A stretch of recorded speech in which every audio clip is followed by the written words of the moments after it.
Channel کو subscribe کریں اور بیل آئیکن دبائیں تاکہ آپ کو ہماری نئی قسطوں کی بروقت اطلاعات ملتی رہیں۔ اس سلسلے کی مزید دلچسپ کہانیاں اور تاریخی واقعات دیکھنے کے لیے ہمارے ساتھ جڑے رہیں۔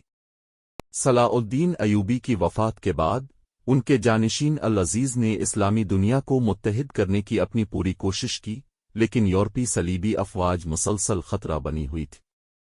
1196 میں جب صلیبی افواج یروشلم کی جانب بڑھنے لگیں، العزیز کے سامنے ایک بڑا چیلنج کھڑا تھا کہ کیا وہ اپنے والد کی میراث کو محفوظ رکھ سکے گا اور مسلمانوں کو ایک بار پھر دشمن کے خلاف کامیاب کر سکے گا۔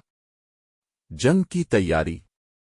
العزیز نے اپنے باپ کی طرح ایک زبردست حکمت عملی کے تحت اپنے علاقے کا دفاع مضبوط کرنا شروع کیا۔ انہوں نے فوج کی تنظیم نو کی اور مختلف اسلامی ریاستوں کے رہنماؤں کو ساتھ لے کر ایک طاقتور اتحاد بنایا۔ العزیز جانتے تھے کہ صلیبی افواج کا مقابلہ کرنا آسان نہیں ہوگا، خاص طور پر جبکہ یورپی طاقتیں بڑی تعداد میں یروشلم کی طرف بڑھ رہی تھیں۔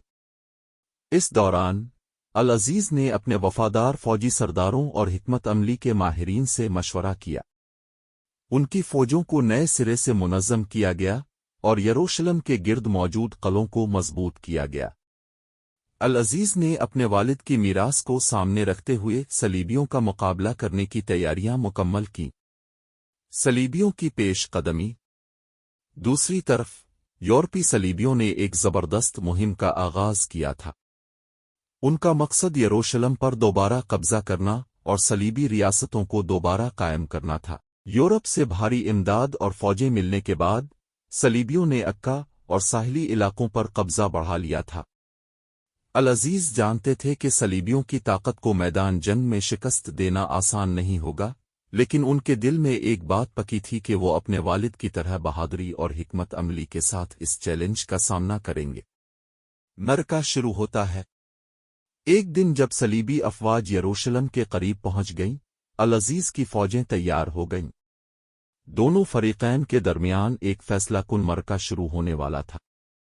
صلیبیوں نے عکا اور ساحلی علاقوں میں اپنے اڈے مضبوط کر لیے تھے، لیکن العزیز کے پاس جنگ کے تجربے اور جذبے سے بھری فوج تھی۔ جنگ کا پہلا دن نہایت خونریز ثابت ہوا۔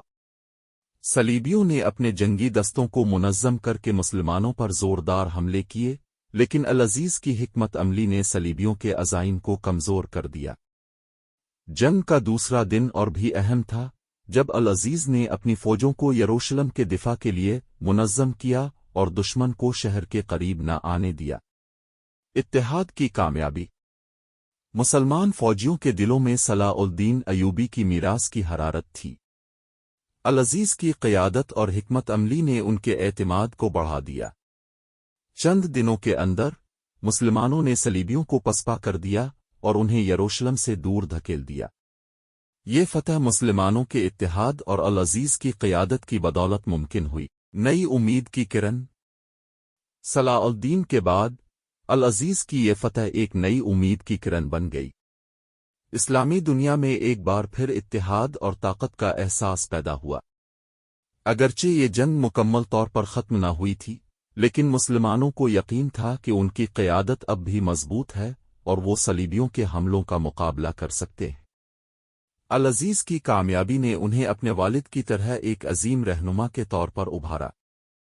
مسلمانوں کے دلوں میں ایک بار پھر یہ یقین جاگ اٹھا کہ یروشلم ہمیشہ کے لیے محفوظ رہے گا۔